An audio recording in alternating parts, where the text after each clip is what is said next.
শোনে না গো ফকির পাড়া এলাকাবাসী,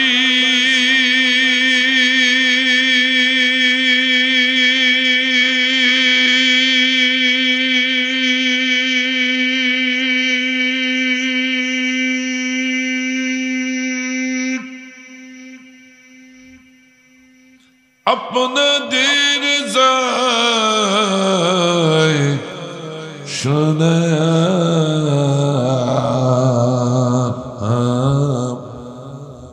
সময় থাকতে নবীর পরে দুরুদ নাও গো পড়িয়া আল্লাহুম্মা মুহাম্মদ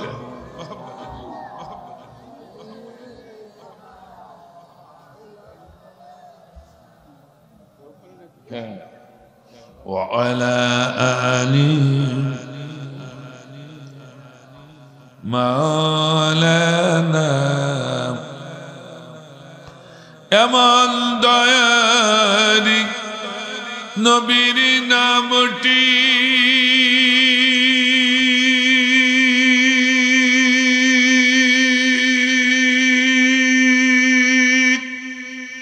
ও পঞ্চগড়বাসী কেমনে থাকলি ভুলিয়া সবাই মিলে দরুদ পড়িয়া বাসি কোরআনি মাহফিলে বসিয়া আল্লাহুম্মা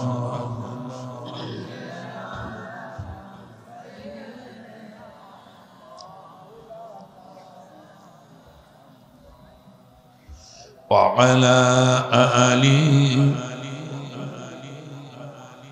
مولانا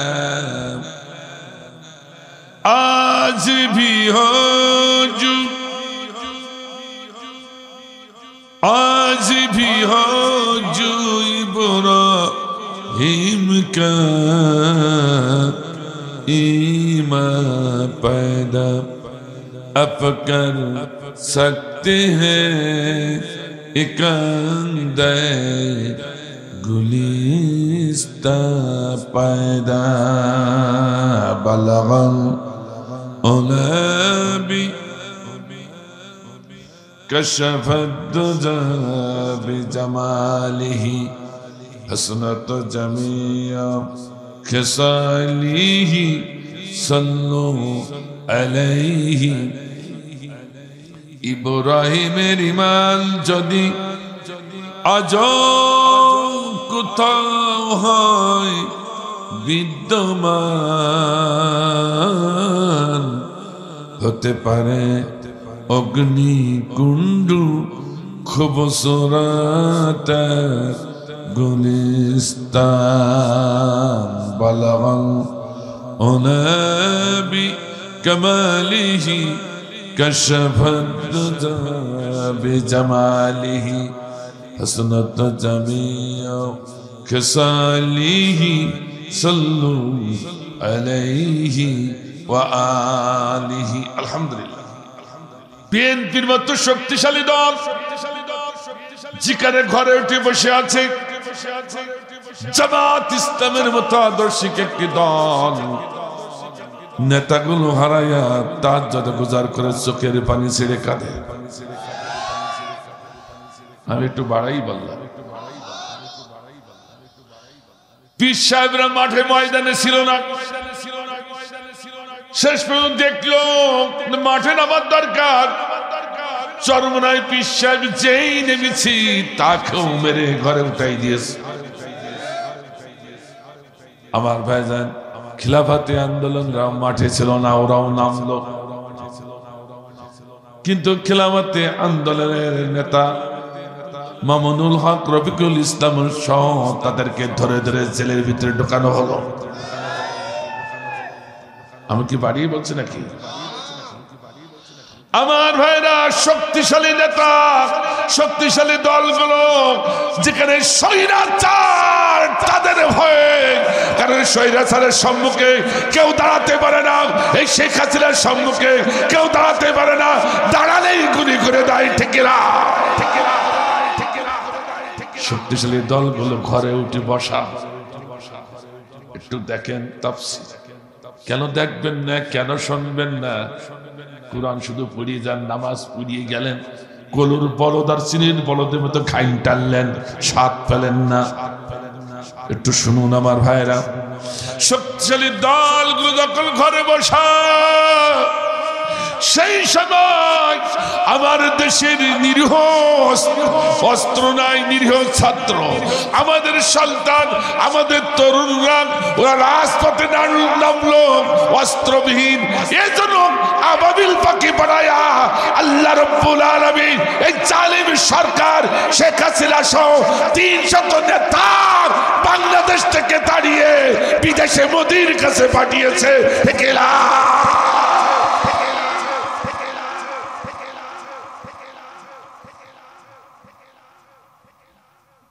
কথা কি বুঝতে পেরেছেন? আসলে এই ছাত্রদের দ্বারা সম্ভব ছিল না। সাহায্য করেছে কে? আল্লাহ ছাত্রদেরকে আবাবিল পাখি বানায়া সাহায্য করেছে। সুবহানাল্লাহ বলেন, জোরে বলেন না সুবহানাল্লাহ।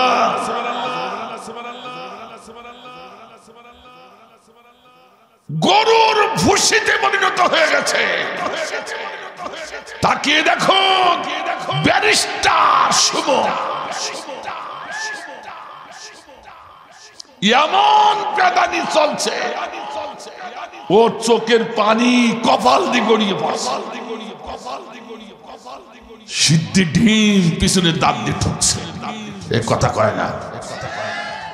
আমার এক ছাত্র প্রোটেস্ট করেছে, স্যার আপনি আমাদের স্যার অধ্যাপক মানুষ, এরকম অশালীন ভাষায় কথা বললে কি হয়? কেন বাবা? চোখের পানি কি কোনোদিন কপাল দিয়ে গড়িয়ে পড়ে না? যে আমাদের লজ্জা করে, আপনি একটা অধ্যাপক মানুষ, মানুষ কি ভাববে? বেফাস কথা।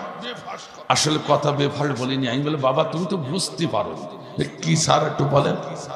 আরে যে অস্বৈরাচার, যে অন্যায় সে করেছে, ওকে সুদা দাঁড় করাই মারলে হবে না, ওকে মারতে হলে পা দুটো আঙ্গেছে ঝুলায়া মাথা নিচের দিকে রেখে পেদানি দিতে হবে। এইভাবে যদি পেদানি যখন দেওয়া হবে, তখন তো চোখের পানি অটোমেটিক কপাল দিয়ে গড়িয়ে যাবে। গরুর ভুষের চেয়ে বড় খারাপ। এইবার ঠিক হয়েছে?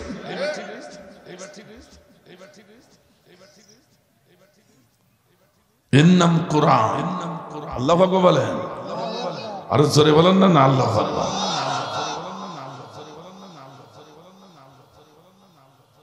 ওরা যে সব বাংলাদেশ ছেড়ে পালালো কেন? এ কোরআন কি বলতে পারবে কিছু? আপনাদের বিশ্বাস আছে?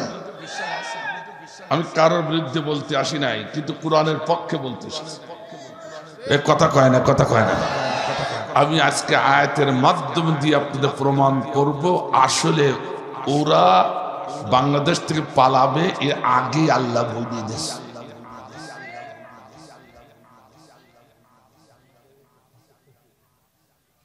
এরকম শুনে দাও, বাংলাদেশের 1 ইঞ্চি জায়গা ওদের জন্য আর বরাদ্দ হবে না। বিশ্বাস হয় না মনে হয়? ওই স্বৈরাচারের নামে বাংলার জমিনে আর কেউ মাথা চুজ করে যদি সেখানেই বাড়ি হবে।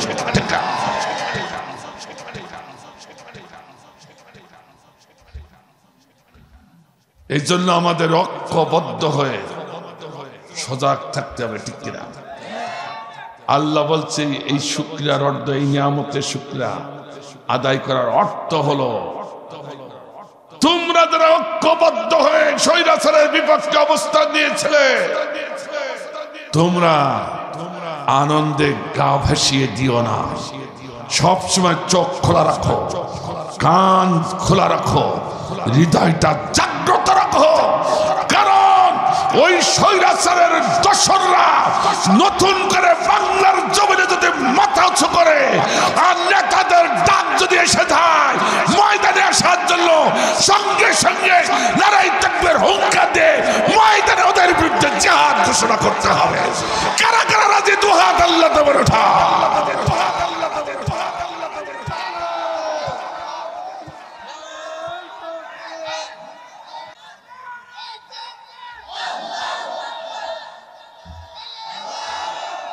আলহামদুলিল্লাহ, এর নাম হচ্ছে শুকরিয়া। শুনতেছেন? আলেম ভাইরা ভালো করে কান খাড়া করে শুনুন, আর মুখ বন্ধ করে থাকলে হবে না, খুলে দিতে হবে না। এর নাম হচ্ছে শুকরিয়া। আর এই শুকরিয়া আদায় যদি না করেন, আজিদান্নার অর্থ আলেম ভাইরা জানেন, লাজিদান্নাকুম, তোমাদের বৃদ্ধি করে দেব। এই বৃদ্ধি করার সব থেকে নিম্ন স্তর হলো দ্বিগুণ করে দেওয়া, জ্যামিতিক হারে বৃদ্ধি করা। সুবহানাল্লাহ বলেন। আর যখন সুবহানাল্লাহ, একটা হচ্ছে গাণিতিক হার, আরটা হচ্ছে জ্যামিতিক হার। এর বৃদ্ধি হলো জ্যামিতিক হারে বৃদ্ধি, আর এর সর্বনিম্ন স্তর হলো দ্বিগুণ। কি বললাম? কি বললাম? দ্বিগুণ। এক থাকলে দুই, দুই থাকলে তিন না, ও তো গাণিতিক হার, জ্যামিতিক হার।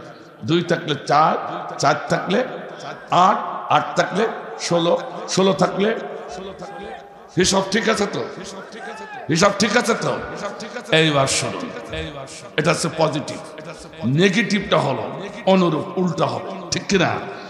যদি তোমরা শুকরিয়া আদায় না করো, এ ময়দানে যদি না আছো, ওদের বিরুদ্ধে জিহাদ ঘোষণা যদি না করো, ওদের বিরুদ্ধে এক হয়ে আন্দোলন সংগ্রাম যদি না করো, ঘরের কোনায়, মসজিদের কোনায়, হুজ্জা করার কোনায় বসে বসে যদি জিকির করো, শুনে রাখো, তাহলে 16 দুগুণে 32 বছর তোমাদেরকে কঠিনভাবে পাকড়াও করা হবে, ঠিক না? নিম্ন স্তর 32 বছর। 16 বললাম কেন তা বুঝতে পারেন? বুঝতে পারেন না? এখনো বুঝতে পারেন? এই যে বুঝেছে, মালাক কান পাইছে, এরকম 2-5 কান পাইনি। আল্লাহু আকবার বলেন। অর্থাৎ ওরা 16 বছর আমাদের নির্যাতন করেছে। কথা কয় না, হুজুর আমি তো জেলে যাইনি। আরে জেলে যাসনি কেন? গোটা বাংলাদেশ ছিল একটা জেলখানা, যেখানে কোরআনের কথা বলা যেত না, ঠিক কিনা? যেখানে হক কথা বলা যেত না, যেখানে নিরাপদে থাকা যেত না। কথা কথা ভোট দেওয়াও যেত না। আপনারা দিয়েছেন মনে হয়? তাহলে গোটা 55 বর্গ মাইল জুড়ে, 55,000 বর্গ মাইল ছিল, দেশটা জেলখানায় পরিণত করেছিল, ঠিক আছে? গুম, খুন, ক্রাস, রাজাত্বই তৈরি করেছিল এই দেশটা, ঠিক না? এই 16 বছর তোমরা নির্যাতন ভোগ করেছ। আজ যদি আজকে শুকরিয়া আদায় না করো, 16 দুগুণী কমপক্ষে 32 বছর। এখন সিদ্ধান্ত নিতে হবে আজকের ময়দানে, আমরা আর জেল খাটতে, এই কথা ঠিক আছে তো? আমরা কোনো ভেদাভেদ চাই না, আমরা ঐক্য মতে ওই স্বৈরাচারের বিপক্ষে অবস্থান নিয়েছি। এই জমিনকে ইসলামী জমিন করে সর্ব। কারা কারা রাজি? দুহাত আল্লাহ দরবারে ওঠা।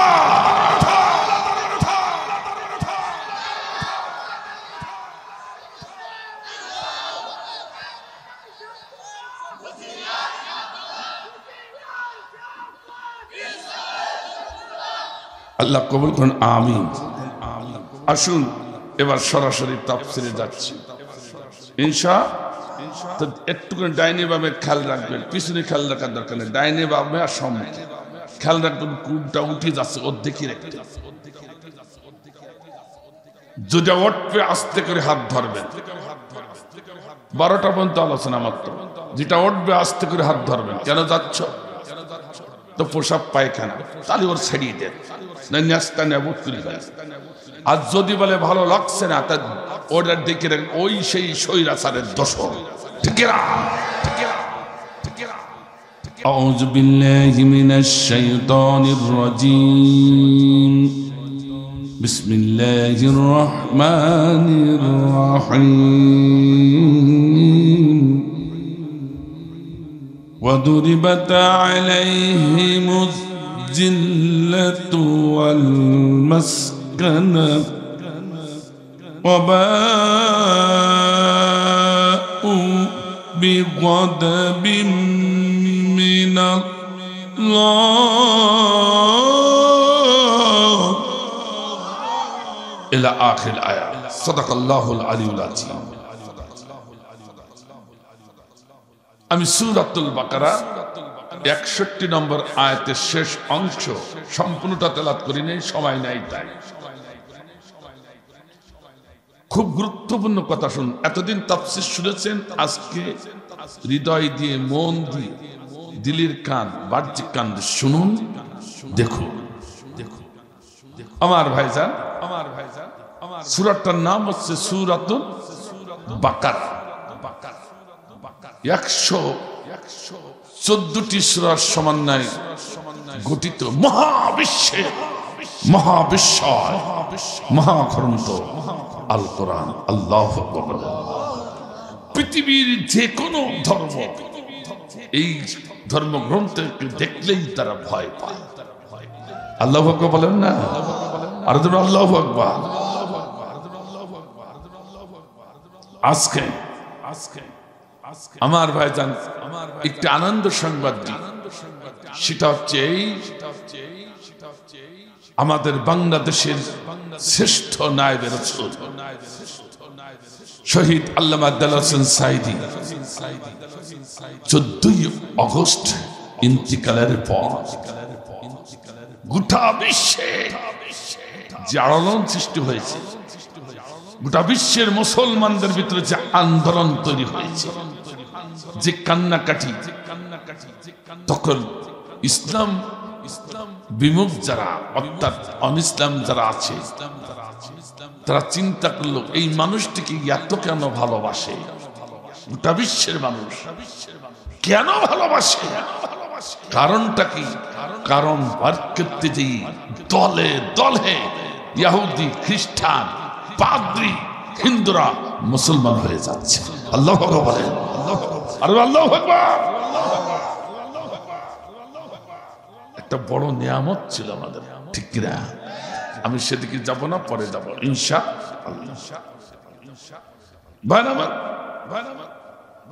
আমি তিনটি সাবজেক্টে মাস্টার্স ইসলামে পড়ে, তাও মাস্টার্স করার পর মনে মনে ভাবতে লাগলাম আমি বড় একটা শিক্ষিত হয়ে গেছি। ছাত্র জীবনে এরকম একটা ভাব আসে, কিন্তু যখন কর্মজীবনে তাফসিরের কিতাব ধরলাম, তখন মনে হলো তাফসিরের জগতের শিশু। এক নয়, দুই নয়, 24 খান তাফসির পড়ে অংশ বিশেষ সম্পূর্ণ পড়ে যখন শেষ করলাম, তখন মনে মনে একটা ভাব আসলো আমি তাফসির জগতে অনেক জেনে গেছি, আর প্রয়োজন না। কিন্তু সত্য কথা বলতে আমার লজ্জা কিসে? আপনারা জানেন মিশরের ইসলামী স্কলারদের ভিতরে অন্যতম শ্রেষ্ঠতম একজন স্কলার আল্লামা শহীদ সৈয়দ কুতুবউদ্দিন, আমার ভাইজান সৈয়দ কুতুব, যিনি মিশরের জালিমের জেলখানায় নির্যাতন ভোগ করছেন, আর তখনই লিখছেন একখান তাফসীর। সৈয়দ কুতুবের লেখা এই তাফসীরটার নাম হলো ফি জিলালিল কুরআন। সত্য কথা বলতে গেছি, জিলালিল কুরআন কান যখন হাতে ধরলাম, আমার মনে হলো আমি তাফসীর জগতের শিশু হয়ে গেছি। আল্লাহু আকবার। আমি যে জিনিসটি বুঝাইতে চাইছি, আমি কোরআনকে যত জানতে চাচ্ছি, ততই কোরআনের কাছে আমি কি হয়ে যাচ্ছি? শিশু হয়ে যাচ্ছি। আর আমার দেশের কিছু মুসলমান হাদিস নাই, কোরআনের তোয়াক্কা নাই, দুই একটা চটি বই বগলে কিনে ঘোরায় আর ফতোয়াবাজি করে। এই ভাইদেরকে অনুরোধ করবো, আসুন কোরআনের কাছে ফিরে আসুন। ফতোয়াবাজি করো না, ঠিক না? কথাকে ঠিক আছে ভাই? আমার ভাইজান, মুফাসসিরিনে কেরাম বলেছেন কোরআনের কোন আয়াতের তাফসীর করতে হলে 20টি পয়েন্ট, কেউ বলেছেন 17টা, কেউ বলেছেন 14টা, সর্বনিম্ন 5টি পয়েন্টের পরে যদি কেউ লক্ষ্য রেখে তাফসীর না করে ওর তাফসীরই হবে না। কথা কি বুঝেছেন? আমি যে আয়াতটি ধরেছি সর্বনিম্ন 5টি পয়েন্টের পরে ইনশাআল্লাহ। প্রথম পয়েন্ট ধরেছে সহিহ তেলাওয়াত, দ্বিতীয় পয়েন্ট শাব্দিক বিশ্লেষণ। খুব সংক্ষেপে 5টি পয়েন্টের পরেই শেষ করে দিচ্ছি। আমার ভাইজান, আমাদের দিকে খেয়াল আছে তো না? ব্যস্ত হচ্ছেন আপনারা? আমার ভাইজান, অনেকে গানের আবেদন করেছেন, গান গাইবো কখন, তাফসীর বলবো না, গান তাও মাঝে মাঝে যদি পারি 2-1খান দিবার ইনশাআল্লাহ। আমার ভাইরা, একটু শব্দের দিকে আসি। বাকারা মানে গরু, নাস মানে মানুষ। একটু আমি বিস্তারিত বলতে 1 ঘন্টা লাগবে শুধু এর তাফসীর করতে, শুধু বাকারার বিশ্লেষণ, তা আমি দিতে পারবো না সংক্ষেপে। ও ভাই রাগ করেন না, এই যে জমিন ফকির পাড়া কেন হইল তা জানি না, এ তো ধনী পাড়া মনে হয়।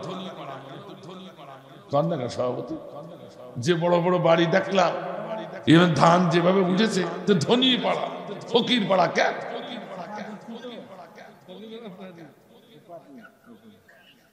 উপাধি বাদ দিয়ে দেবেন, ইসলামী এরকম কোন উপাধি নেই।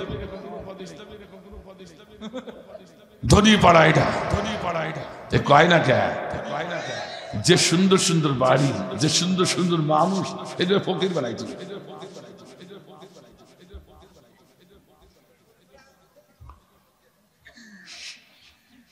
আমার ভাইরা, আমি বলতেছিলাম এই যে বাকারা, কেন নাম রাখলো? দেখেন, আপনারা ধান লাগাইছেন, পাশাপাশি 2টি জমি, এক জমিনে 40 মণ আর এক জমিনে 30 মণ। যার জমিনে 30 মণ ধান হয়েছে সে কিন্তু বসে থাকে না, তার মেধা কাজ করে, অমনি তার মাথায় চক্র দেয়, মেধা কাজ করে, আইকিউ বারবার চেষ্টা প্রচেষ্টা করে, কেন আমার 30 মণ হলো, আমাও 40 মণ বানাবো। কথা ঠিক আছে তো? পাশাপাশি 2 জনের ব্যবসা, একজন তরতর করে উপরে যাচ্ছে আর একজন তরতর করে নিচে নামছে। যে নিচে নেমে যাচ্ছে তখন তার আইকিউ আর কাজ করে না, তখন চিন্তা করেন, তার মেধা চর্চা চলে যে কেন আমি পারবো না, ও ভাই যদি পারে আমি কেন পারবো না, ও কোন পণ্য আনে, কোন পণ্য বিক্রি করে, কোথা থেকে আনে, কিভাবে আনে, আমি সেইভাবে আনবো। এক কথাকে ঠিক বলছি? এখনো বুঝতে পারেননি না? আর একটুখানি বুঝুন। আমার ভাইজান, যখন মেয়ে দেখতে যান আপনার ছেলের জন্য, আহা সুন্দর ছেলের জন্য, নাদুস নুদুস ছেলে, তার জন্য মেয়ে দেখতে গেছেন, যে হাত দেখেন, নখ দেখেন, পা দেখেন, চুল দেখেন, নাক দেখেন, ভুরু দেখেন। কথা কয় না? আমি কি বাড়াই বলছি নাকি? বাবা রে বাবা, অনেক মা বাবা আছে, অনেক ঘটক আছে, মা একটু মুখটা হা করো দেখি, দাঁত কয়টা? আরে কত বড় বেয়াদব গো! আরে আর একে গরু নাকি হা করি দাঁত দেখ? যে আপনার ঘরের পুত্রবধূ হবে তারে হা করালেন, অসম্মানী করলেন কেন? ঠিক না? এরকম হয়, আমি তাই বলছি এইটা করবেন না, অন্যগুলো দেখেন। কারণ ওই বাবার মেধা কাজ করছে যে আমার ছেলে এমন, আমার ছেলের সঙ্গে অ্যাডজাস্ট হয় এমন একটি মেয়ে আমি নেব। ঠিক না? কথা ঠিক আছে না? আমি তা বলছি না, আমি বলছি পৃথিবীর সব কাজে আপনার মেধাগুলো অনবরত কাজ করছে, আইকিউ সবসময় কাজ করছে, কিন্তু এক জায়গায় কাজ করছে। এটা বলবো নাকি ভাই? বলবো? হুজুর একটু বেশি বলি ফেললেন, একটু বেশি বলেছি কি কম বলেছি শুনিয়ে মারেন। আমার ভাইরা, আমরা কোরআন পড়ি, নামাজে কোরআন আমাদের, রোজায় কোরআন আমাদের, হাজে মরণে কোরআন, স্মরণে কোরআন, হওয়াতে কোরআন, বিবাহে কোরআন, মাঠেও কোরআন, ঘাটেও কোরআন, চলাফেরায় কোরআন, ওঠা বসায় কোরআন। এই কথা কয় না কেন? কথা বলে না কেন? অর্থাৎ যিনি মুসলমান বলে ঘোষণা করেছি আল্লাহকে আল্লাহ বলে ঘোষণা করেছি, তাদের প্রতিটা কাজে কাজে তাদের কোরআন আর কোরআন, ঠিক না? অথচ সেই কোরআনের প্রথম সূরা গরু আর শেষ সূরা নাস কেন রাখলো? আপনার মেধা কেন কাজ করলো না? একবার কেন মেধা খাটলো? গরু মানে নির্বোধ। গরু মানে কি? নির্বোধ, যার কোনো বোধ নেই। ডানি বললে বামে যায়, বামে বললে ডানি যায়, কথা কয় না কেন? একবার আপনার ব্রেনটা কেন খাটলো না? কোরআনকে তো বেশি ভালোবাসে সকলের থেকে, অথচ আল্লাহ এই সূরাটার নাম গরু রাখলো। 60 বছর বয়স হয়ে গেছে কোরআন পড়তে পড়তে, একবার চিন্তায় আসলো না, আমার মেধা খাটলো না, আল্লাহ এই সূরার নামটা কেন গরু রাখলো? কথা কয় না কেন? আবার শেষ সূরার নাম মানুষ। এরা ডাকি, চিন্তা করেছেন একবার? আমার ভাইরা, একজন টাকু বুদ্ধিজীবী বললেন, হুজুর আল্লাহর মনে হয় মাঝে মাঝে জ্ঞানের একটু লোপ পায়। নাউজুবিল্লাহ বলে। উনি যুক্তি, আমি বললাম কেন? এত সুন্দর সুন্দর নাম, পাক পাকালি, গাছ গাছালি, আহার পাহাড় পর্বত নদী নালা ডুবা, আসমাউল হুসনা, লক্ষ লক্ষ কোটি কোটি সুন্দর নাম আল্লাহর। একটি সুন্দর নাম চুজ করে আমার আল্লাহ দীর্ঘতম সূরার প্রথমে বসাই দিতে পারতেন, নামকরণ করতে পারতেন। তা না করি আমার আল্লাহ এই দীর্ঘতম সূরাটার নাম কেন গরু রাখলো? আমার ভাইদান, আমার আল্লাহ হয়তো কাজ কোনো করেন না, নিশ্চয়ই এর ভিতরে বড় ধরনের রহস্য লুকিয়ে আছে, ঠিক না? সেজন্য শাব্দিক বিশ্লেষণ। আজকের দুটো কথা শুনে যান, এই বিশ্লেষণটা নিয়ে যান, আর আপনার হৃদয় যে গেঁথে নিতে পারেন। আজকে কোরআনে মাহফিল সাকসেস হবে ইনশাআল্লাহ।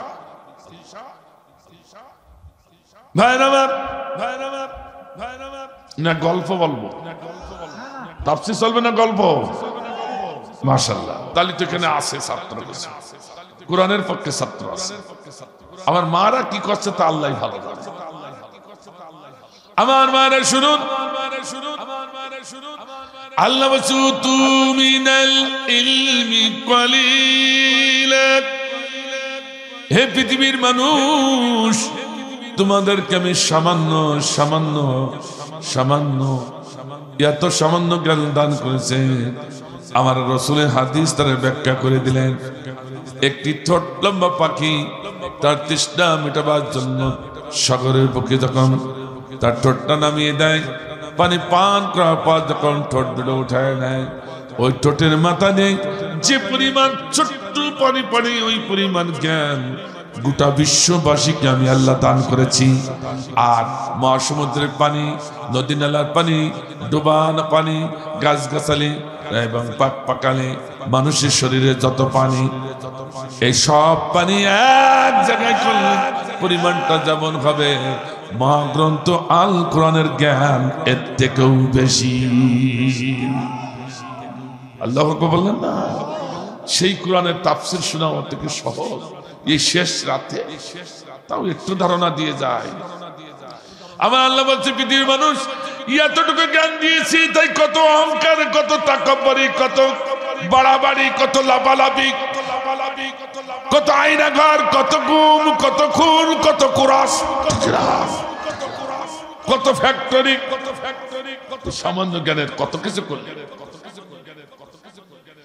আল্লাহ বলছেন হে পৃথিবীর মানুষ, পৃথিবীর বুকে সব থেকে শ্রেষ্ঠ ফ্যাক্টরির নাম হলো মানুষ তৈরি ফ্যাক্টরি। চিল্লায় বলে মারহাবা। কি তৈরি ফ্যাক্টরি? মানুষ তৈরি। চেনেন আপনারা? মাদ্রাসাও নয়, মাদের হেমও নয়, বাবাদের ঔরস নয়, তাহলে মানুষ তৈরি ফ্যাক্টরি কি একটু শুনিয়ে যান। আজ আমরা মানুষ তৈরি ফ্যাক্টরি কাকে বলে সেটাও চিনলাম না। তা আল্লাহর জান্নাত যদি পেতে চাই কিভাবে পাবো আল্লাহই ভালো জানে। আমার ভাইরা, মাদ্রাসা যদি মানুষ তৈরি ফ্যাক্টরি হবে, তাহলে ফরিদউদ্দিন মাসুদ যে সুলাকিয়া ঈদগাহ ময়দানের ইমাম, 15 লক্ষ মানুষ একসাথে যে ঈদের ময়দানে নামাজ পড়ে, সেই ময়দানের খতিব এত বড় আলেম, ও তো মাদ্রাসা থেকে পড়ি হয়েছে, ঠিক কিনা? আমার ভাইজান সেদিন গণমঞ্চে তার দলবল নিয়ে জুতা মিছিল করলো, আল্লামা সাইদেকে ফাঁসির মঞ্চে নিয়ে মারবে।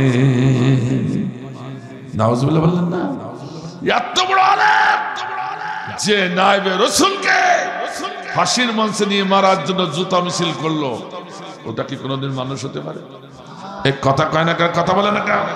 তাহলে মাদ্রাসা মানুষ উপহার দিতে পারে নাই। আর একটা নাম একটু বলি, মুফতি রুহুল আমিনের নাম আপনারা শুনেছেন? গোপালগঞ্জে অর্থাৎ মুসলমানদের খতিব, জাতীয় মসজিদের খতিব, কিন্তু 5ই আগস্ট শেখ হাসিনা পালাইছে, ওও পালাইছে। আচ্ছা তুই মসজিদের খতিব, জাতীয় মসজিদ মানে মুসলমানদের খতিব, ঠিক কিনা? 95% বাংলাদেশের মুসলমানদের খতিব, তুই পালালি কেন? তাহলে নিশ্চয়ই কোনো অপরাধ করেছে। একখান অপরাধের কথা একটু বলি নাকি ভাই?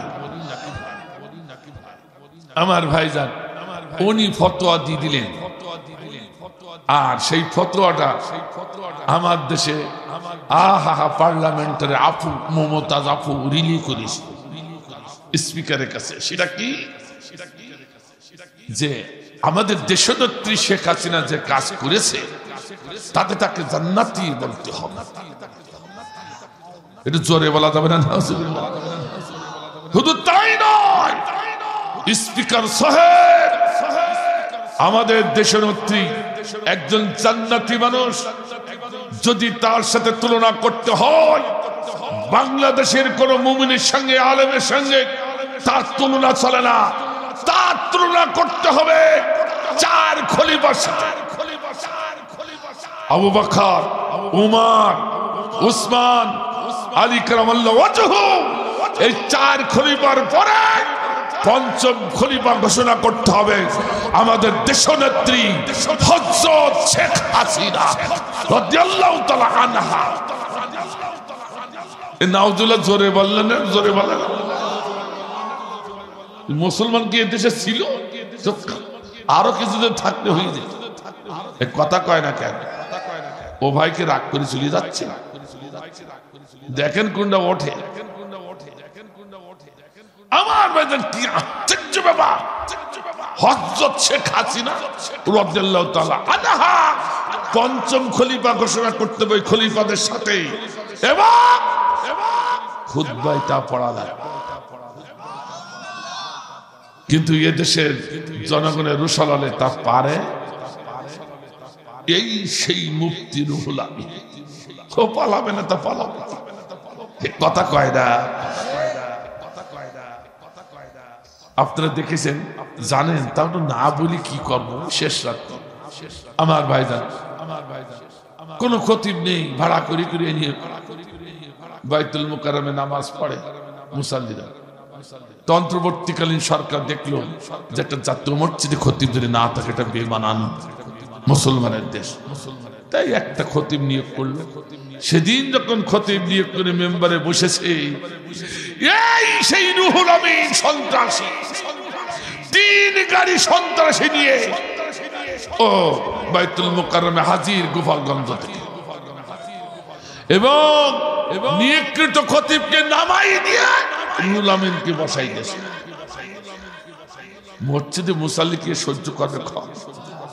ওরা কি করলো? জুতা এমন ফেলা ফেলেছে, জুতার বৃষ্টি যখন পড়া শুরু হয়ে গেছে তখন ওই রুহুল আমিন খতিব সহ 3 গাড়ি ভাইকে পালাইছে। আল্লাহু আকবার বললেন না? আর জোরে আল্লাহু আকবার। পরে সাংবাদিক যেই বলেছে, খতিব সাহেব আপনাকে এইভাবে বেইজ্জতি করলো ওরা, তো গিয়ে সম্পর্কে আপনারা একটু অনুভূতি ব্যক্ত করেন, দেশবাসী বিশ্ববাসী শুনুক। তো অনুভূতি ব্যক্ত করছে। আরে সাংবাদিক ভাইরা, জুতা মেরেছে তা কি হবে, আমার গায়ে তো একটাও লাগে না। এর মতো নির্লজ্জ আলেম আর কি বাংলাদেশে একটাও আছে? বড় নির্লজ্জ হলো হই শেখ হাসিনা। এক কথা কয় না, এই আপনাদের পঞ্চগড় ঠাকুরগাঁর পাশে কাটা তার আছে না, ওই তারের ওপাশে বসে বলছে, এই আমার কর্মীরা তোরা কাঁদিস, চোখের পানি মোস কে, আমি তো এই পাশে তুই এই পাশে, একবার কাঁচা কাছি কাঁদিস, আমি চট করে ঢুকি বল। এদেশের বৈষম্য বিরোধী ছাত্র আন্দোলনের কর্মীরা বললো, বুবু তুমি চট করে তাড়াতাড়ি এসো, আমরাও কট করে ধরি ফেলবো, আর মট করে ঘাড়টা ভেঙে আয়না ঘরে ঢুকে। কথা কয় না কেন? ও বাবু আইসো চট করিয়া, আয়না ঘর তোমার জন্য রাখছি গো সাজাইয়া। ঠিক না? ও বাবু আইসো চট করিয়া, আয়না ঘর তোমার জন্য রাখছি গো সাজাইয়া। রিসিপশনে বহিষা আছি, রিসিপশনে বহিষা আছি, জুতার মালা লহিয়া, আয়না ঘর তোমার জন্য রাখছি গো সাজাইয়া। বুবু আয়না ঘর তোমার জন্য রাখছি গো সাজাইয়া। নির্বিচারে মারছ মানুষ ক্ষমতার লাগিয়া। ঠিক না বলো? নির্বিচারে মারছ মানুষ ক্ষমতার লাগিয়া। দিন ধর্ম আর মানবতা সবকিছু ভুলিয়া, বুবু সবকিছু ভুলিয়া, তোমার পাপের শাস্তি পাইতে হবে। ও বুবু পাপের শাস্তি পাইতে হবে, পাপের শাস্তি পাইতে হবে, যেও না তা ভুলিয়া। আয়না ঘর তোমার জন্য রাখছি গো সাজাইয়া। বুবু আয়না ঘর তোমার জন্য রাখছি গো সাজাইয়া। ঠিক না? আমার ভাইরা, এবার শুরু। আল্লাহ বলছেন পৃথিবীর সব থেকে বড় কারখানা বলো মানুষ তৈরি কারখানা, আর সেই কারখানা আর কিছু নয়, সেই কারখানার নাম হলো মহাগ্রন্থ আল কোরআন। আল্লাহ বলেন, এই জন্য আমি প্রথম সূরাটার বাকারা রেখেছি, গরু রেখেছি। এটা হচ্ছে আমার ভাইজান একবারে বর্ডার, সীমান্ত এলাকা, 0 পয়েন্ট। কথা কয় না কেন? কাটাতা, ঠিক কিনা? আমার ভাইরা, আল্লাহ বলছেন এই বর্ডারের বাইরে যারা থাকবে, অর্থাৎ মহাগ্রন্থ আল কোরআনের বাইরে যে বা যারা থাকবে, একটাওকে মানুষ বলা যাবে না, সবগুলো হলো গরু। ঠিক না? আল্লাহ বলেন, একটু রাগ করলেন নাকি ভাই? আপাতুমিনুনা বিবাদিল কিতাব ওয়া তাকফুরুনা বিবাদ, তোমরা কোরআনের কিছু আইন মানবা আর কিছু আইন ছেড়ে দিবা, গরু হয়ে মরবা। অনেকে মনে করছে হুজুর আমরা তো বেশি গেলাম, আমরা তো নামাজ পড়ি, রোজা রাখি, কোরআনের পক্ষে। কোরআনের পক্ষে থাকলে শুধু হবে না, আমার আল্লাহ বললেন এই গরু মার্কা মানুষগুলো আমার ফ্যাক্টরিতে নিয়ে প্রথম অপশনে, অর্থাৎ বাকারায় একটা চাপ, দ্বিতীয় অপশনের নিচে একটা চাপ, এমনি করতে করতে 113টি অপশন যখন মেনে নিয়ে ওই গরু মার্কা মানুষটি যখন 114 নম্বর অপশনে নামে মেনে নিয়ে, আল্লাহ বলে ওটা আর গরু থাকে না, সোনার মানুষে পরিণত হয়ে যায়। আল্লাহ বলেন, আল্লাহ বুঝাইতে চাইলেন পৃথিবীর মানুষ গোটা কোরআনের কাছে যে বা যারা মাথা নত করেছে তাদেরকে কেবল মানুষ বলা যাবে। আর সবগুলো কি? আরো জোরে কর, আরো একটু জোরে বলে। গোটা কোরআনের কাছে যারা মাথা নত করেছে তারাই কেবল মানুষ, আর সবগুলো গম। আমি বলিনি, বলেছে কে? এই জন্য আল্লাহ এই সূরাটার নাম গরম, শেষ সূরাটার নাম নাস। আল্লাহু আকবার বলেন, আরে আল্লাহু আকবার, আল্লাহু আকবার, আল্লাহু আকবার। আমি এখানে আর ব্যাখ্যা করব না। এবার দেখুন, আব্দুল্লাহ বিন উবাই, তার আমলে কোনো ঘাটতি ছিল না। সূরা তাওবার ৮০-৮৪ নম্বর আয়াত খুলে দেখুন, শুধু একটা আইন তিনি লঙ্ঘন করেছে। কয়টা? একটু ধরে একটা আইন। কেন জানতে চান না আমার মুসলিম ভাইরা? কোরআনের পাগল আমরা, কোরআনকে ভালোবাসি, আল্লাহকে ভালোবাসি, আল্লাহ নবীকে ভালোবাসি, জান্নাতে যেতে চাই। কিন্তু আব্দুল্লাহ বিন উবাই এত বড় আলেম, এত বড় মুয়াদ্দিন, এত বড় খতিব, এত বড় নামাজি হয়ে সে জাহান্নামে গেল একটি মাত্র কারণ, সে সময় দুইজন নেতার টক্কর চলছিল। এক নেতা ছিল আমাদের নবী মুহাম্মদ রাসূলুল্লাহ সাল্লাল্লাহু আলাইহি সাল্লাম, কোরআনের পক্ষের নেতা, ঠিক কিনা? আর আবু জেহেল ছিল কোরআনের বিপক্ষের নেতা। কথা কয় না কেন?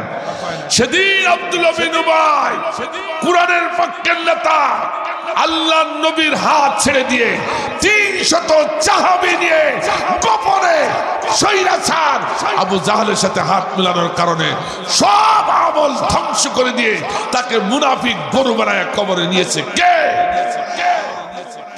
এবার বুকে হাত দিয়ে দেখেন, আপনিও যদি সত্যিকার আজ কোরআনের পক্ষের নেতা বাদ দিয়া সৈরাচারের নেতাকে চুজ করেন, আপনি আব্দুল্লাহ বিন উবাইর খালাতো ভাই হইয়ে গরু হইয়ে কবরে যাবেন, ঠিক না?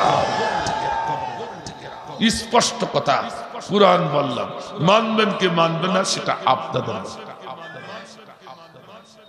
আমার ভাইরা, আমার ভাইরা, আমার ভাইরা, বিস্তারিত ব্যাখ্যা করার সময় নাই, সরল অনুবাদ করার সময় নাই, তো একটুখানি কথা বলি। এখানে অনেকগুলো নেগেটিভ অপশন ব্যবহার করেছেন। আল্লাহ বনি ইসরাইলের কম বিদ্রোহী, কমের পরে যারা বিদ্রোহী করেছিল, দুটি বিদ্রোহী করেছিল। কয়টা বিদ্রোহী? দুটি। এখানে আলেম ভাইরা রয়েছেন, এই দুইটি বিদ্রোহী যদি মাঝি শিখা ব্যবহার করতেন আল্লাহ, আমরা বেঁচে যেতাম। কিন্তু মুজারের শিখা ব্যবহার করা হয়েছে। প্রথম বিদ্রোহ হলো আল্লাহর আইন বাদ দিয়া মানব রচিত আইনের পরে তারা চলেছে আর বাড়াবাড়ি করেছে, ঠিক না? কোরআন খুলুন, এখানে ইয়াকফুরুনা বিআয়াতিল্লাহ। আর ২ নম্বর হচ্ছে ইয়াকতুলুনান নাবিয়্যিনা বিগাইরিল হক। ওরা অন্যায়ভাবে নবী রাসূলকে হত্যা করেছে। এই দুইটি কারণে তাদেরকে আল্লাহ এত লানত, এত জিল্লতি, এত ঘৃণা, এত ক্ষোভ প্রকাশ করেছেন। সে হচ্ছে ইহুদি, ঠিক কিনা বলো? আমার ভাইজান, আমার ভাইজান, কোরআনে মুজারের শিখা ব্যবহার করে আল্লাহ বুঝাইতে চাইলেন কিয়ামত পর্যন্ত এই জমিনে কার ভিতরে যদি ওই দুটো কারণ পাওয়া যায়, সেটা মানুষ না, সেটা হলো ইহুদির ৫টা গোলাম। ওদের পর অভিশাপ হবে কার? আর যারা বলুন, ইহুদিদের কোনো বাড়ি ঘর নাই, ওয়াল মাসকানা বলা হয়েছে, কোনো বাড়ি ঘর নাই, রাষ্ট্র নাই। আল্লাহ বলছে কিয়ামত পর্যন্ত মানুষের দ্বারে দ্বারে ভিক্ষা ঝুলি নিয়ে ঘুরে বেড়ায়। যেমন আমাদের দেশে যাযাবাররা ঘরে, ঠিক কিনা? তেমনি করে এখন মুসলমানের ভিতরে যদি কেউ ইহুদির এই গুণ অর্জন করে, ওরাও ইহুদি, ওরাও অভিশপ্ত হয়ে মরবে। ওদের নির্ধারিত কোনো জায়গা, জমি, বাড়ি থাকবে না, রাষ্ট্র থাকবে না, দেশে দেশে ফেরারির বেশে ঘুরে বেড়াবে, ঠিক না? যেমন শেখ হাসিনা করা শুরু।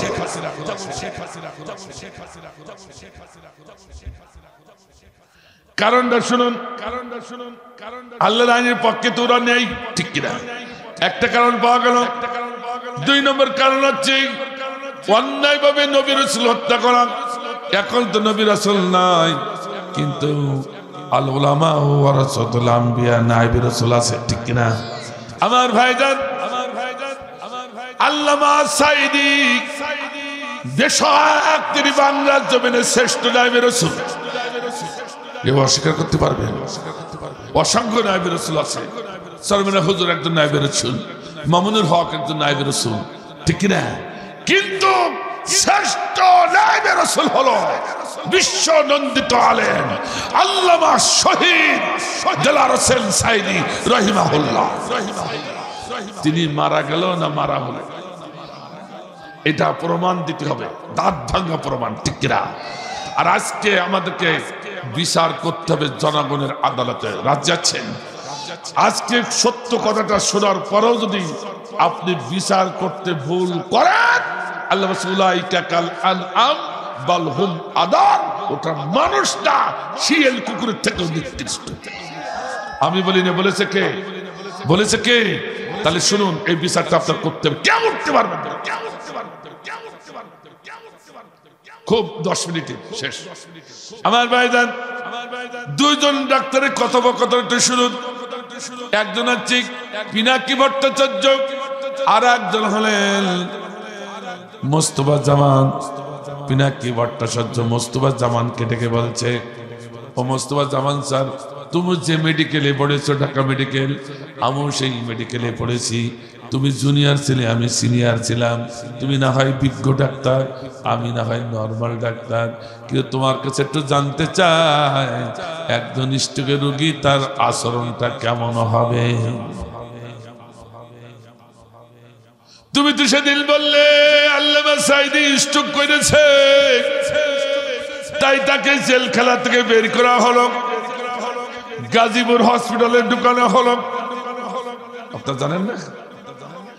গাজীপুর হসপিটালে উনি যেদিন ঢুকলেন, সেদিন জোহরের নামাজ রক্ত যেই না হয়েছে, কয়েদি ভাইকে আল্লামা সাইদি ডাকলেন, ও ভাই আসো, যারা মুসলিম আমরা নামাজ পড়ো, আল্লাহর ফরজ আমরা আদায় করি, জামাতে নামাজ পড়ি।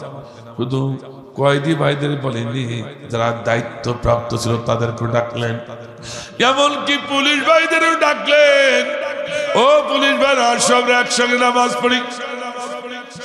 ও মুস্তফা জামান স্যার, সেদিন তোমাদের কোরআনের পাখি তিনি দাঁড়িয়ে নামাজ পড়লেন, শুধু দাঁড়িয়ে নামাজ পড়েনি, তিনি নামাজের ইমামতি করলেন, পুলিশ ভাইরা তার পিছনে দাঁড়িয়ে দাঁড়িয়ে ইক্তেদা করে নামাজ পড়লো। আল্লাহু আকবার। তুমি একটু বলো দেখি, তোমার ডাক্তারি বিদ্যায় কোন ভলিউমে, কোন অনুচ্ছেদে, কোন অধ্যায় লেখা আছে একজন স্ট্রোকের রোগী সে দাঁড়িয়ে নামাজ পড়তে পারে, আবার ইমামত করে? কথা বুঝতে পারছেন না?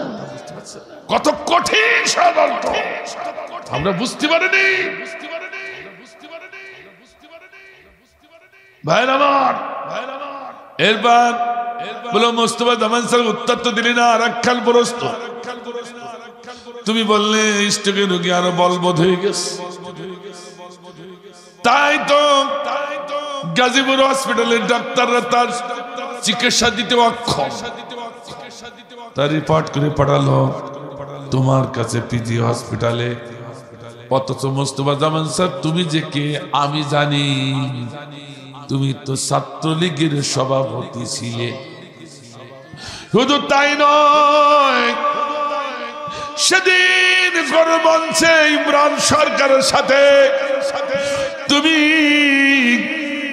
নেতৃত্ব দিয়েছিলে, অর্থাৎ আল্লামা সাইদিকে ফাঁসির মঞ্চে নিয়ে মারবে, সেই নেতৃত্ব ঠিক না। অথচ রিপোর্ট করে তোমার কাছে পাঠালো পিজি হসপিটালে। এই জন্য মনে হয় বাঘের কাছে ছাগল পোষানি। কথা কয় না কেন?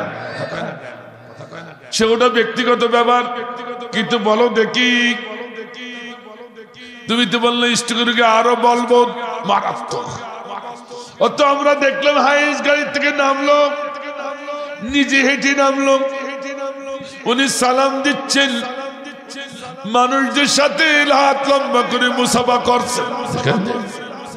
শুধু মুসাফা করেন, মানুষের সঙ্গে দাঁড়িয়ে দাঁড়িয়ে তিনি আলাপ আলোচনা করছিলেন। যখন তার চেহারা মোবারকের উপর দিয়ে চাঁদের ফালির মতো হাসিগুলো বের হয়ে যায়।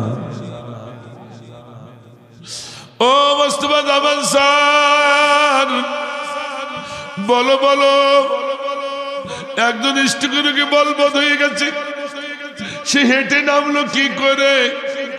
সে মানুষের সালাম দেয় কি করে, আবার মুসাফা করে, আবার মানুষের সাথে কুশলতি জানাজানি হয়, তার চেহারার উপর দিক চাঁদের ফালির মতো হাসিগুলো কি করে বের হয়। উত্তর তো দিলে না। আর একখানা প্রশ্ন, এই তিনটি প্রশ্ন করে শেষ করেছিল। ও মোস্তফা জামান স্যার, উত্তর দিবা কি করে? উত্তর তো তোমার নাই। আর একটা প্রশ্ন, তুমি বললে আইসিইউর ভিতরে গ্লাসের ভিতরে ঢোকানো, নাকে নাক পোষ লাগানো, কিন্তু আমরা সোশ্যাল মিডিয়ায় দেখলাম আল্লামা সাইদি নাকে নাক পোষ নাই, আইসিইউর ভিতরে নাই, খাটের পরে সোজাই বসেছিল, ঠিক না? আমি নিজে দেখেছি। কিন্তু তিনি চিন্তিত ছিলেন, তার কারণ আমাদের মতো আলেম তিনি নন, তিনি হলেন আল্লামা।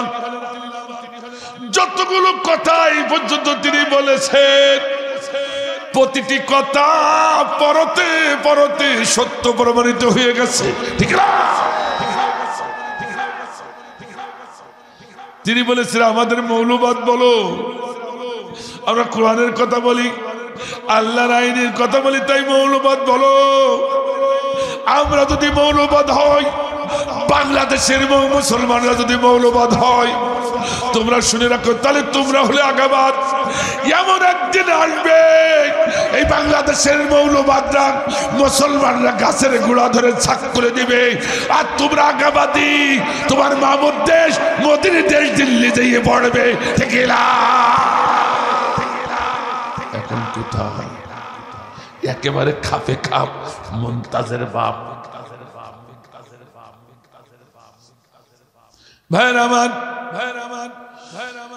উনি সেদিন যখন পিজি হসপিটালে ঢুকলেন, সকাল থেকে সন্ধ্যা পর্যন্ত আমার ভাইরা কেন শুনতে চান না আপনি না নবী পাগল? ঈদে মিলাদুল নবী যখন আসে, আহা রবিউল আউয়াল মাস যখন আসে, মসজিদে মিলাদ পড়ি বলে চোখের পানি ছেড়ে দিয়ে দিয়ে জিলাপি গুলি খাইয়ে শেষ করে দিয়ে, আল্লাহর কসম নবী রাসূলের প্রতি এতটুকু ভালোবাসা আপনার নাই। আল্লাহর কসম আপনার মুখে নবীর ওই দুরূদ ক্রোধের শোভা পায় না, ঠিক না? আমার বলেছেন আমি যখন থাকবো না, নবী রাসূলকে যারা ভালোবাসবে তারা আমাকে ভালোবাসবে, নবী রাসূলকে যারা সম্মান করবে তারা আমাকে সম্মান করবে, নবী রাসূলকে যারা কষ্ট দেয় তারা হত্যা করে, আমি রাসূল তারা আমাকে কষ্ট দেয়, হত্যা করে। এই কথা কয় না কেন? তুমি নবী রাসূলের পক্ষে কথা বলো না, নবী রাসূলকে হত্যা করা হলো সেই দলে তুমি, আবার তুমি মুখে দুরূদ পড়ো, তোমার মুখে দুরূদ শোভা পায় না, ঠিক না? ভাইরামান সারাদিন এতটুকু খাবার তাকে দেওয়া হয় নাই, কয়েকবার তৃষ্ণার জন্য পানি চাওয়া হয়েছে, তৃষ্ণা মেটাবার জন্য এতটুকু পানি তাকে দেওয়া হয়। ও মুসলমান, কেন আপনি বসে থাকবেন? যুদ্ধ করার জন্য যেতে চান? ওই যে ফিলিস্তিনে ওই ইসরায়েলের বিরুদ্ধে, ঠিক কিনা? কিন্তু ওই ইসরায়েল ইহুদি যে বাংলাদেশে বসে আছে, ওইটারে আগে সাইজ করেন, পরে ওখানে যাবে। এই কথা কথা না। যুদ্ধ যদি ইহুদির সাথে করতে চান, ইহুদি আজকে দেখাই দিয়ে যাচ্ছি, এদের সঙ্গে আগে করবে। দেব নাকি ভাই? আমার ভাইজান, এই দুইটি কারণে ওদেরকে বিদ্রোহী ইহুদিতে পরিণত করেছে কে? আর কে? এই দুইটি কারণ এখন যাদের ভিতরে পাওয়া যাবে, তারাও ইহুদির পাঁচটা গোলাম, ঠিক না? ওদের সঙ্গে মুসলমানদের যুদ্ধ করা ওয়াজিব হয়ে গেছে, ঠিক না? দেখেন তাহলে অসুবিধা হচ্ছে নাকি ভাই? আমার ভাইরা, এতটুকু পানি দেওয়া হয় নাই, তাই তো তিনি আনমনা হয়ে বসে আছে যে কেন খাবার দেয় না, কেন পানি দেয় না, আমার বাড়ির মেম্বার গুলো কেন আসে না? উনি বুঝে ফেলেছেন অদৃশ্যেই কোনো কিছু ঘটে যাচ্ছে। ঠিক না ঠিক না? তাই তো তিনি চিন্তিত হয়ে বসে। হঠাৎ করে মোস্তফা জামান একটা সিরিজ নিয়ে হাতে সুচ ফুটায় দিল। যেই না সুচ ফুটালো অমনি বিশ্ব নন্দিত আলেম আমাদের কোরআনের পাখি গোটা বিশ্বের আলেমদের মাথার মুকুট উনি একবারে খাটের পারে পড়ে কালেমা পড়তে পড়তে ধাম ত্যাগ করলো। ইন্না লিল্লাহি ওয়া ইন্না ইলাইহি রাজিউন। ও মোস্তফা জামান স্যার, তুমি যে সুচ ফুটালে কোন ডিকশনারিতে এটা পেলে, কোন কোন ডাক্তারি বিদ্যা এটা পেলে? কারণ কোন স্ট্রোকের রোগীর গায়ে সুচ ফোটানো যায় না যতক্ষণ না তার পরীক্ষা নিরীক্ষা যাচাই বাছাই না করা হবে। ঠিক কিনা? তুমি যে যাচাই বাছাই করেছো সার্টিফিকেট গুলো দেখাও। সার্টিফিকেট যখন দেখাতে পারলে না তখন বিশ্বের মানুষ বলেছে ওই সুচের ভিতরে মেডিসিন ছিল না, ওই সুচের ভিতরে আমাদের আল্লাহকে মানুষ মারা বিষ ঢুকায় তুমি হত্যা করেছ। দেখিলা আমার ভাইরা, যে স্বৈরাচারের নেতৃত্বে বিশ্বনন্দিত আলেমকে নামে রাসূলকে হত্যা করলো বিষ প্রয়োগ করে, আল্লাহর আইনের বিপক্ষে থাকলো, এই দুইটি কারণ পাওয়া গেছে। ওরা আর কিছু নয়, কুরআন সাক্ষী দেয় ওরা হলো ইহুদির পাঁচটা গোলাম। আর ইহুদির পাঁচটা গোলামদের সঙ্গে মুসলমানের কোনো সম্পর্ক থাকতে পারে? এই জন্য যুদ্ধ করার জন্য আর ফিলিস্তিনে যাওয়া লাগবে না, ইসরায়েলে যাওয়া লাগবে না, বাংলার জমিনে ওই স্বৈরাচারের নাম উচ্চারণ করে কেউ যদি মাথা উঁচু করে তার বিরুদ্ধে যুদ্ধ করা মুসলমানের ওয়াজিব হয়ে গেছে। ঠিক না? আমার ভাইজান, এখন থেকে প্রস্তুত হতে হবে। আমরা কি যুদ্ধ করতে রাজি? আমরা কি রাজি? কারা কারা রাজি? দু হাত আল্লাহ ওঠায়। আল্লাহ কবুল করে। আল্লাহ